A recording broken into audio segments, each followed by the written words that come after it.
Yo, what's good, everybody? The Washington Wizards get blown out by the Orlando Magic in Orlando, 139 to 120. So we're going to look at the recap of the game, look at the starting and the second unit, and some of the stats of the Orlando Magic. But a big question, is Eugene Omoruyi this year's Jordan Goodwin? We're going to talk about that, and then we're going to cap the night off with some comments. So you guys know how we do next on Locked On Wizards. You are Locked On Wizards, your daily Washington Wizards podcast. Part of the Locked On Podcast Network, your team every day.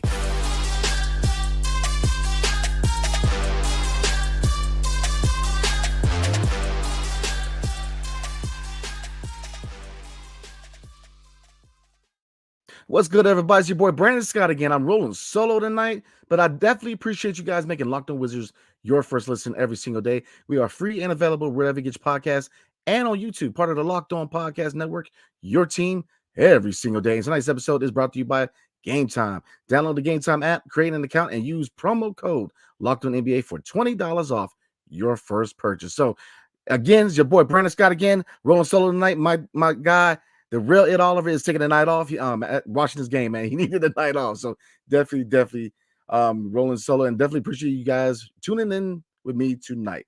So we're gonna look at how did the Wizards lose this game, look at the vets and the young guys, and then we're gonna kind of look at an important question. Is Eugene Omoruyi this year's Jordan Goodwin? And then obviously we're gonna cap the night with comments, and we're gonna keep it short and simple tonight. Definitely appreciate you guys coming out. So again, the Washington Wizards dropped in blowout fashion, 139 to 120 to the Orlando Magic.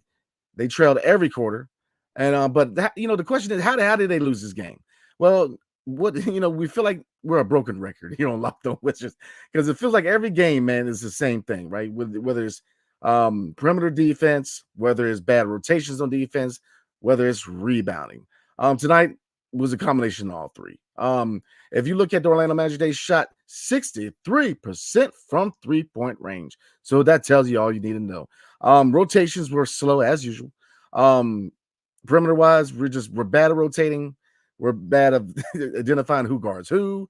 I mean, they did whatever they wanted to do. I mean, Cole Anthony contributed 25 points off the bench tonight for the Orlando Magic. So, again, rebounding was an issue. If you look at the rebounding numbers, we were out-rebounded 54-37, including 9 offensive rebounds compared to our 7. So again, they out-rebounded us. They extended possessions, and this seems to be the MO for the Washington Wizards this year. We're a bad defensive team, especially on the perimeter. Now, we're bad in transition. We're bad in the perimeter. We're bad in interior defense. We're just bad defensive. We're not a good defensive team. But rebounding continues to be an issue. Even when we get ourselves in good positions to get rebounds, we give up these offensive rebounds, which extend possessions, and they lead to open looks. And that usually it always comes to bite the Wizards. So looking at the Orlando Magic stat line, matter of fact, we're going to start with the starting unit for the Wizards. Let's take a look at it. Obviously, Kyle Kuzma, 23 points tonight, 9 for 20 for the field, 1 for 4 from 3. Kyle Kuzma does what Kyle Kuzma does, was score in high volume. It's a pretty much guaranteed that Kyle Kuzma is going to score 20 plus every night. It's just what he does, man. But Deni Avdija, shout out to Deni.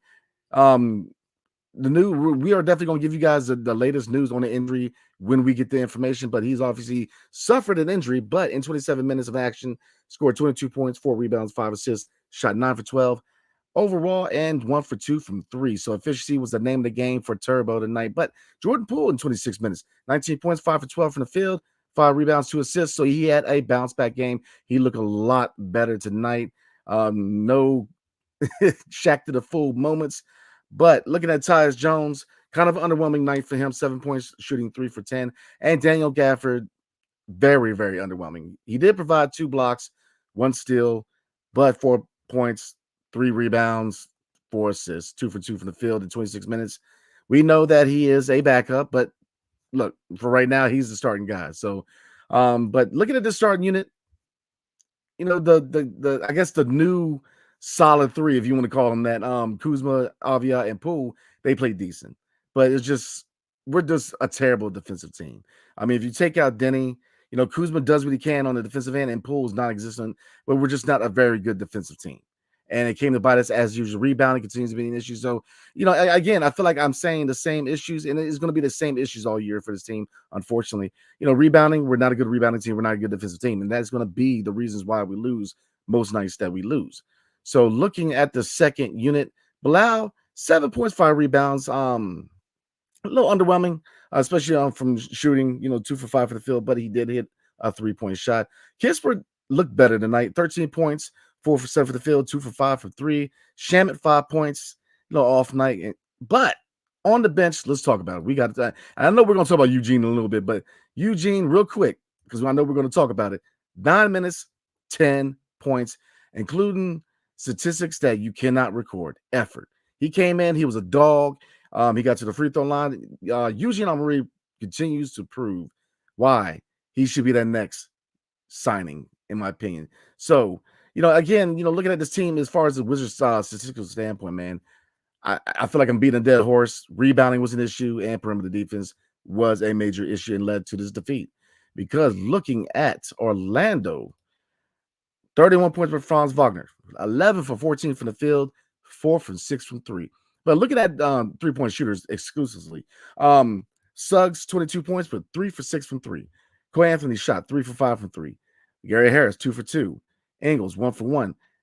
Caleb Houston, 3 for 3. I mean, just from the 3-point standpoint, they cooked us. And Suggs did his thing, and he was a major challenge for Jordan Poole. But looking at the bench for Orlando, Cole Anthony, 25 points, including 9 for 16. So defensively, man, we got cooked by Cole Anthony off the bench for 25. So again, I'm just going to kind of just leave it there. We're just a bad defensive team. So looking, in short, before we move on, man, these issues that we have are going to be the issues we're going to have all year, and we all know that, man. We're just not a good rebounding team. We're not a good defensive team, and who you look at? You can look at the players, yeah. You can look at Wes Unseld Jr., yeah, but this is going to be the MO all year. I hate to say that, but we're going to go ahead and move on, man. The question for you guys tonight, is Eugene Omoruyi this year's Jordan Goodwin? I believe so. I think that we're going to talk about it next. But before we do, tonight's episode is brought to you by Gametime. And let me go ahead and put my thing up there real quick. Boom. So Gametime. So I'm a big ticket guy, right? I go to baseball games, basketball games, football games. I mean, I go to games all the time. But I've gone through Ticketmaster. I've gone through SeatGeek. To me, the best one on the market right now to get your money's worth is Gametime, because you shouldn't have to worry about buying your tickets to the next event. Gametime is the fastest and easiest way to buy tickets for all the sports events, including music events, comedy shows, theater events near you, with killer last-minute deals, all-in prices, views from your seat, and their best price guaranteed. Gametime takes the guesswork out of buying tickets. So again, I've gone through every ticket app. They all have, hidden fees is a big stickler to me. I believe, what you pay is what you pay. I hate it when they throw those fees in there. And that's why you definitely got to rock with Gametime, because number one, you can see your view from your seat before you buy, which is key. So you know exactly where you're sitting and what to expect when you arrive. All in prices show your total up front, so you know you're getting a great deal without the hidden fees. I'm trying to tell you. Buy tickets in seconds with just 2 taps. Gametime has deals on tickets right up to the start of the event, and even an hour after it starts. I'm trying to tell y'all, man, it's the place to find last-minute seats. So take the guesswork out of buying tickets with Gametime. Download the Gametime app, create an account, and use promo code Locked On for $20 off your first purchase. Terms apply. And again, create an account and redeem code Locked On NBA for $20 off. Download Gametime today. Last-minute tickets, lowest price guaranteed. And Locked On has launched the first ever national sports 24/7 streaming channel on YouTube. Locked On Sports Today is here for you 24/7, covering the top sports stories of the day with the local experts of Locked On, plus our national shows covering every league. So just go to Locked On Sports Today on YouTube and subscribe to the first ever national sports 24/7 streaming channel. I'm trying to tell you, man, big things are happening over here on the Locked On Network. So the question for you guys tonight, is Eugene Omoruyi this year's Jordan Goodwin? And should he be considered, after the deadline, of course, to get significant minutes on the second unit? I'm going to say yes. I mean, just starting off of tonight's performance, 9 minutes, 10 points, 1 rebound, 1 assist, 3 from 5 from the field, 1 for 2 from 3. Got to the free throw line for 4 attempts. He made 3 of them. Got a steal. All this in 9 minutes. We talk about it with certain players, right? Anthony Gill's another player where, what they contribute isn't always like collected in the statistical category, right? Effort. Omoruyi, man, is a dog. He is a dog in the paint. He has the ability to stretch the floor and shoot threes. He's a guy that I think we need to consider when they finally move on from Gallo. Definitely have to consider Eugene Omoruyi in the rotation. So, again, definitely let me know what you guys think down below. Comment. Let me know. Do you think that Omoruyi is part of the future? What do you think his place is in his organization going forward? Because every team needs a dog, and Eugene Omoruyi is a dog. I'm trying to tell you. So, yeah, answering that question real quick, I think that he could be this year's Jordan Goodwin. I think he's a guy that when we move on from Gallinari and the 4th spot on the second unit opens up. Now, I get it. It kind of looks at, there's a couple other guys to look at, right? Patrick Baldwin Jr. Is he a guy that they bring up and give significant time at the 4 position on the second unit? So there's a lot of variables because obviously, I believe sooner, not later, we're going to make deals to offload, if not most, all of these expiring veteran deals that we have on the roster. But I believe that after the smoke settles, you have to at least give this man 10, 15 minutes a night because he continues to show the dog mentality, the effort. And I think that in sort of small key or low key way, he's a leader because he shows by effort. He's shown a lot of these young guys, man, especially these young guys who go back between the Wizards and the Go-Go, effort. What it takes to earn a roster spot in the NBA, right, is effort. Dog, being a dog on defense, doing all those small things, man. And I love to see this from and here's the crazy thing, man. This effort is coming from a guy who's fighting for a spot. This is the type of fight that I would like to see the whole roster take. Playing every game like you're playing for a position, playing every game like you're playing for a next contract, regardless if you have one or not. That is culture. That is something that, you want to see from guys who are getting that bag already. But the fact that Eugene he came in and he is just, I keep calling him, he's a dog, man. So I'm very excited, man. I like what I see in Eugene Omoruyi, man. I think that he definitely, is it too soon to say if he's part of the future long term? Okay, maybe, yeah. And especially at age 26, maybe. But in the short term, during the rebuild, why not give him some minutes and see what his ceiling truly is? So again, definitely let me know what you guys think, man, because I think that Eugene Omoruyi is we need a guy like that on the team. And like I said, you can say Anthony Gill's that guy, but I think Eugene's that guy, man. He's a dog. He's a linebacker in a basketball uniform, and we definitely need to see what we have from him going forward. So we're going to go ahead and move on to comments tonight. Like I said, it's going to be short and sweet tonight, everybody. But before we do, tonight's episode is brought to you by FanDuel.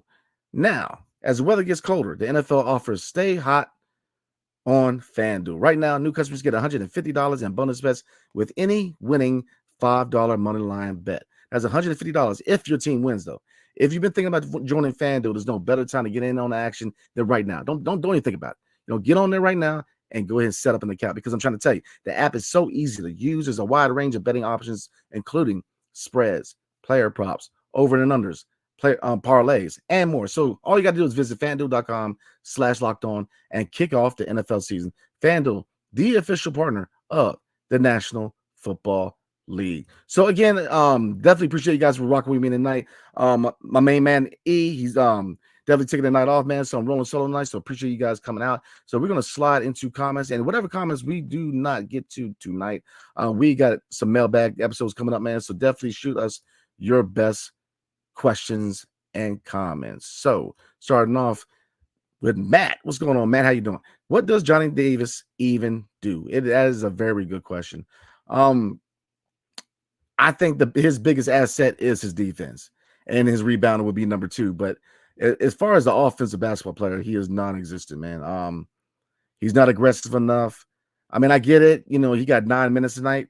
Can you say small sample size? Well, I guess not, because in 9 minutes, Eugene Omoruyi got 10 points. So, can we really use that excuse anymore that Johnny Davis didn't get enough minutes? Yeah, you can argue that, especially with a rebuild and the fact that we're supposed to start looking at, getting exposure for some of these young guys to either A, see what they contribute long term for the Wizards, or B, what can really be their value in the trade market. And Johnny Davis right now looks like he's not going to get many minutes in a rotation. Now, could that change after the deadline? Absolutely. But as far as a confidence standpoint, making a guy wait to the deadline to give him significant minutes, I don't get it. And I don't personally think that Johnny Davis is a permanent part of the vision going forward. I think he's going to be put part of a future deal, whether it's at the deadline or in the offseason. So that's a good question, man. I mean, defensively, you see the dog. Rebounding, you'll see the dog. But offensively, he is lost in these solves. So let's see. PXPX. And PXPX says failures in defense, or rather no defense. Amen. Wagner did whatever he wanted easily without any resistance. The only bright spot is an excellent game by Deni. Deni, and I say this all the time, man, and people still criticize and think I hate on Deni, and I don't. This is what I've been waiting for from Deni. We know what he can do defensively. I say it every episode. Defensively, he is solid. He's above average, if not elite, given the matchup. But on the offensive end, this is what we've been waiting for. He is consistently putting up good offensive numbers. Now, has he had a few bad games in there? Absolutely. But overall, he's been consistent and giving good effort on the offensive end. So, look, I totally agree, man. Denny had a really good night, especially backing up Kyle Kuzma and Jordan Poole. I definitely looked at him to be that third scorer for this team. But, yeah, the defense is trash, man. The defense is hard to watch. We're not a good defensive team. And, rebounding is trash. I mean, Gafford comes in, he can get a couple of blocks, but then, most of the game, he's non-existent. And I like Gaff, man. I like Gaff, but I like Gaff as a backup. I don't like Gaff as a starter. I think eventually, whether, we go get Sarr in a draft or Bradshaw, whether we make a move going down the line for a vet, remains to be seen, man. But I definitely think that in this year's draft, depending on the position we're in, center has to be the priority. Now, number one overall, maybe you can argue best player available, but I think center needs to be addressed in this year's draft. But appreciate the comment. Shug Biz once said, "Don't say Denny had a good game. FanDuel will hear you, but don't even start none now. Don't start none." Let's see. Definitely appreciate you guys. We're going to probably read about 3 more. We got a little bit of time, so it might be more. Let's see. Ben said, "Ask Shug Biz, laugh out loud. Denny played good tonight." Well, Denny had a really good game, man, especially on the offensive end. But outside of the solid 3, which I'm going to call them because we haven't had a big 3, in my opinion, here in DC in a very long time. So the solid 3 of Poole, Kuzma, and Avdija, they played well. Let's see. Oh Lord, Benz, come on, Benz. Del Rio must be drawing up the defensive strategy for the Wizards. Yeah, I mean, he must have, man. They must have hired Del Rio, man, because defensively, I gotta be honest with y'all, man. I don't want to. I get tired of hearing the whole MO of Western Cell as being a defensive-minded coach. I've seen 0 defense since he's came over from Denver. I don't see where defense is. Maybe it's lost. Maybe we need to go and find it. But it is non-existent. It's not here in DC, man. It's somewhere else. Because I don't buy the whole defensive-minded coach. The defense in year 3 has not improved. You change out personnel, but it's the same issues as far as coaching on the defensive side, man. Same issues. We're terrible in transition. We're terrible in the paint. We're terrible in rotation. I mean, we're terrible in rebounding. We've had the same issues every year. These 3 years, Weston Sell Jr. has been the coach. So, I mean, let's see. Shug Biz once said, Denny this year has made huge strides. I am impressed. Absolutely, man. I think a lot of people are, man. This is definitely what a lot of us wanted to see. And then he turned around and said, Eugene needs a permanent role. I agree. I think that Eugene, man, you need a dog like Eugene on every team. There was a show today. I'm trying to think, it was Bill Simmons' podcast, but they were talking about Draymond Green. Hate him or love him, but I think that we all can agree that every team needs a Draymond Green. Every team needs a Omoruyi, a guy who's tough, an enforcer, a guy who understands his role. That's the thing about Draymond Green is that, in that system in Golden State is shooters, right? He's surrounded by shooters, but he knows what his job is. You don't see Draymond out there popping 10 attempts from the three-point line. He knows what his position is. He knows what his role is. And I think Omoruyi is that guy, an enforcer, a guy who's going to come in and show the effort. He's going to go slide for loose balls. He's going to take an elbow to the face and stay in. He's a tough guy, man. He's a linebacker who, for some reason, chose to play basketball, man. He needs to be playing for the Commanders. So definitely appreciate what or appreciate the comment. David Butler says, "What's the definition of was insanity?" But doing this is doing the same thing over and over and expecting different results. Amen. I said that last year when under the Bill era, where it was build from the middle.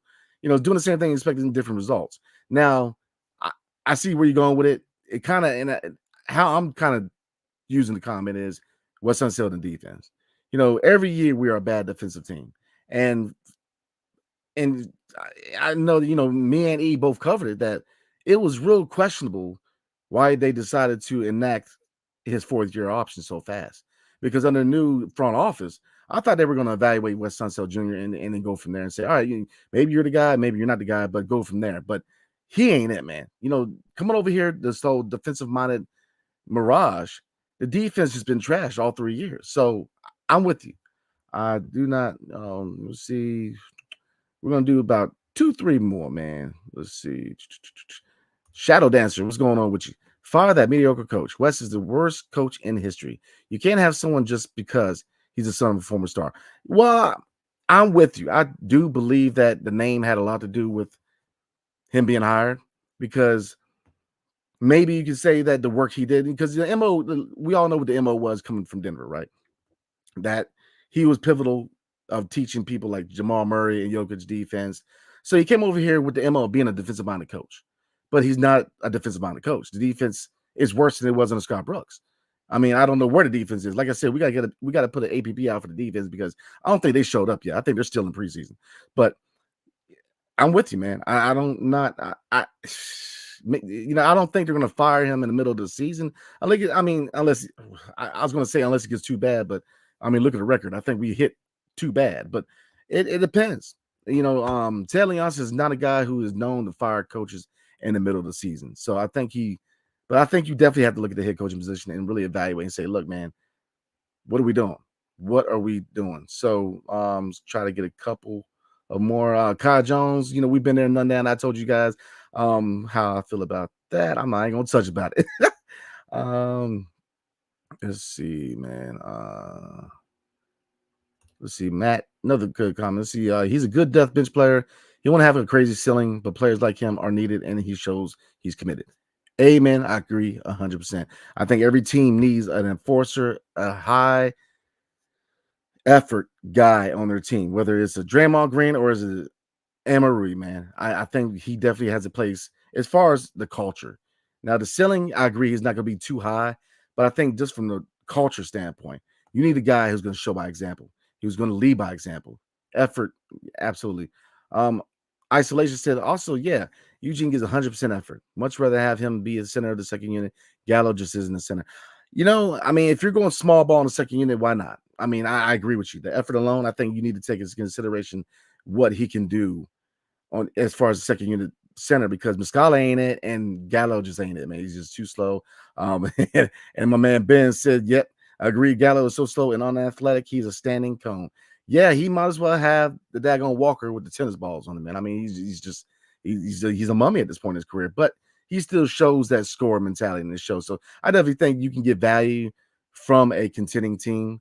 Not much. I think maybe along the lines of a second round pick, or maybe a G League player who could be developed, but you're not going to get a super amount of like assets for Gallinari at this stage in his career. So, but I agree with you guys, man. High Rocket says has to be tough covering his team. Well, you know what? This is the thing about love, man. Yeah, it's hard, but at the end of the day, man, I love the Wizards, man. I think we definitely are going down the right road. Finally hitting that the rebuild button. The rebuild, man, is tough. You got to sit through a lot of these types games, man. So, put your seatbelt on, man, because it's going to be a rough ride for at least 3 to 4 years, man. Ben said we're showcasing the vets. I agree. Brando 72 says fire Unseld. I think he is gone at the end of the year. I'm with you. I don't see. Can it get better? Year 3, same issues. I'm just saying. There we go. Invex, man, who are you scouting in the draft? Easy, man. If we get the first overall pick, I know Ron Holland Holland is the guy that is mock draft right now to be the number one overall. And if you go with best player available, then maybe you slide Deni to the 4, you move Kuz, Bilal to 2, and you let Ron Holland be the wing. That's the scenario. But I humbly think that the center position has to be addressed in the draft, man. I think that Alex Sarr has way too much potential not to take a chance on him in the draft, man.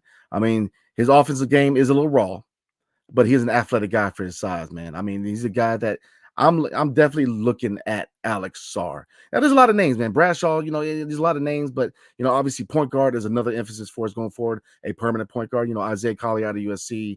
He's a guy I'm looking at. DJ Wagner out of Kentucky. I'm a Kentucky guy, so I'm definitely looking at DJ Wagner. Because I remember his dad, DeJuan Wagner, man, scoring 100 points in a high school game. So I remember him. Didn't pan out in the NBA, but he does come from good stock. So this is a few people I'm looking at as far as our draft position, because we're definitely top 5. So you can say Ron Holland at number 1, but you can also make a case for Alex Sarr. But we were definitely going to talk a lot about that going towards the draft. But I get it, man. You already think about the draft. I'm with you, brother. Brandon, what's up, Mike? Does what's going on with you, man? I thought it was a good game, to be honest. It was a good game per. I don't know. I mean, I guess if you look at a standpoint, yeah, Deni showed that this is his breakout season, in my opinion. He's been consistent as far as his offensive output, man. So when you look at the realm of certain guys like Deni or Bilal or even Kispert, a lot of these young guys, or even these veteran aspiring deals, progress is really the big win here. So I get it. It's good to see Deni really take that step offensively, man, because again, we know what he can do defensively, but he has finally arrived as a threat, a guy that people are going to have to notice on the 3-point line, man, which hasn't been the case the last 2 years. I mean, a lot of people kind of just, or the last 3, sorry, but people kind of just watched him and let him shoot. People aren't doing that anymore. They're really trying to cover that ground. So he's getting respect. He really is, and it's good to see. So let's go forward. The losing got to Ed tonight. Laugh out loud. Brandon, you deserve a double pay for doing this solo and helping us with this therapy session. I appreciate that, man. Nah, it's hard to watch, man. Definitely shout out to my man E, man. It's tough to watch, man. But definitely appreciate you guys, man. It is therapy chopping up with you guys, man. We're gonna get through this together, man. But it's a rebuild, but we're gonna get through it, man. We will get there. Let's see. Mikey Dubs, appreciate you. Said you never hated on Deni. You don't hate on anybody. I mean, I try to be fair across the board, man. I mean, I was really tough on Bradley Beal, not from a player standpoint, but from the standpoint that I just didn't like, you chopping up, smiling, and you're getting blown out by 30 points. I try to be fair across the board. I try to call like it is, man. But I appreciate that. I mean, Deni. I mean, early on, was I in favor of us drafting Deni? No, I'm gonna be honest with you, I wasn't. I was a Tyrese Halliburton guy. But, I built up and I watched Deni kind of grow, from a guy who was very raw, into a guy who now can play, in my opinion, an all defensive level. And now his offensive game, his offensive game's coming along. His defense is, again, an all defensive level, but his offense it's been really cool watching him evolve, man, and really develop. So I obviously I'm gonna be honest with you, I'm gonna be 100 with you. I was not in favor of us drafting him. I thought that Tyrese Halliburton was the better fit. Maybe you can say that in hindsight, but watching Deni Avdija grow has been really cool, man. So I will say that. Vaxman says Orlando rebuilt, or their rebuild is way better than ours. I'll tell you what, man. Franz Wagner is 6'10". When it was his ability to be a sniper and play defense, man, they got a scary team. Banchero, I mean, they need to figure out what's going on with this guard rotation. One of these guys, if not two of these guys, are going to eventually get moved, man, whether it's Suggs, whether they think Anthony Black. But they built the right way. They find a center. This is going to be a team they're going to have to deal with for the next 3 to 5, man. Orlando definitely has developed this young talent, so I'm with you, man. Ben said Orlando's been rebuilding for a long time now. They're finally starting to get good.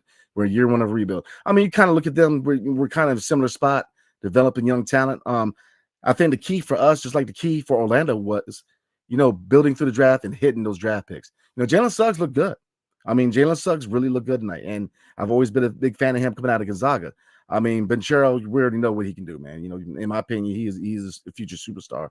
And then Cole Anthony, Like I said, they got a lot of guards, man. So they're gonna have to figure out what the guard rotation is gonna be. But I feel you, man. I think this could definitely be an example. And then obviously, me and E, we've used other examples in the past. Golden State to me is an example building through the draft. They built exclusively through the draft, and when it came time to making that big move they made that big move, whether it was Iguodala or whether it was Durant. So I definitely agree.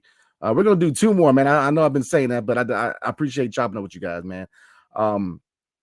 Let's see. Let's get back to Matt, who says we have to accumulate draft picks, otherwise we're going to turn into the Pistons, who are never ever ending rebuild. I agree. You have to hit through the draft, and you have to pick players who fit the system. Looking at Detroit, their backcourt doesn't seem like they're comfortable playing with each other. I mean, with Cunningham and Jaden Ivey, we'll see. I mean, they have a lot of young talent, and they got a legit coach. So I don't know, man. Detroit, it looks like they're going to have another year where they're going to be challenging for that number one pick. They're going to be up there with us. So it is what it is. Ben said, "Preach, Brandon." West has done zero defensively. Look, I'm just trying to call it like it is. Year 3, you have not seen any difference. I mean, there's no defense. I mean, I don't know why he's called a defensive minded coach. It's just I don't get it. So we're gonna do a couple more. I know I've been saying that, man, but like I said, a couple more. Uptown Scott, what's good? Perimeter D, transition D, rebounding, suffering. Wiz needed to make a trade for at least another decent big. Well, I mean, here's the thing, man. We've been saying that since the season started, which is we expected a lot more, depth at the center position. And Muscala being the primary backup, I just never understood. You watch a lot of guys, Bobo, whether you hate him or love him, he's a young guy who can still develop. So I think this is by design. It's hard to watch, but I agree. We need another big, man. So maybe we do, maybe we go and get that big at the deadline. I don't think the big we get at the deadline is going to be the permanent big. I definitely think in the draft we're going to be looking at Sarr, man. Because I think that Deni may be best served on the wing or Bilal. So we'll see. We're going to do one more. We'll see. Oh, there we go. Don't forget Mo Bamba. I'm with you, man. I mean, Mo Bamba was a guy, but that's the thing that, we looked at him. We looked at Christian Wood. It really, which one of these guys really wanted to come to Washington? That's the thing. I don't think Christian Wood was realistic, even though I was a big catalyst with going out there and getting him. Mo Bamba would have been nice, backing up Gaff or being the primary center, I believe. But so we're going to go ahead and we are going to call it a night, y'all. We got a couple. I definitely appreciate a lot of the nice comments, man. My man Matt said, "Locked On Wiz always makes my day better." Thanks, Ed and Brandon. Appreciate you, homie. Definitely appreciate you guys, man, showing up. Definitely appreciate you guys, man. So we're going to go ahead and call it a night. But let me tell you, man, Locked On has launched its first ever national sports 24/7 streaming channel on YouTube. Locked On Sports Today is here for you 24/7, covering the top sports stories of the day with the local experts of Locked On, plus our national shows covering every league. Go to Locked On Sports Today on YouTube and subscribe to the first ever national sports 24/7 streaming channel. YouTube, man, like, subscribe. Definitely subscribe, man. If you're not a member of Locked On Wizards, definitely consider it, man, because we're gonna be chopping up recapturing the year, man. You guys know how we do, man. We like to have fun over here, man. So definitely consider subscribing. Comment below. Do you think that Eugene Omoruyi is this year's Jordan Goodwin? Definitely let me know what you guys think. Wherever you get your podcast, 5-star review is much appreciated, you guys. So again, appreciate you guys hanging out with me tonight, man. Friday night, the Wizards are back in Orlando playing the Orlando Magic. So hopefully they get back on track. But we definitely will let you guys know whether we do a recap Friday night or we do it Sunday. But we will be doing a recap for the Orlando Magic game. So again, everybody have a blessed night. Everybody have a good rest of your week. And I'll see you guys next time. And peace. Everybody enjoy your night, y'all.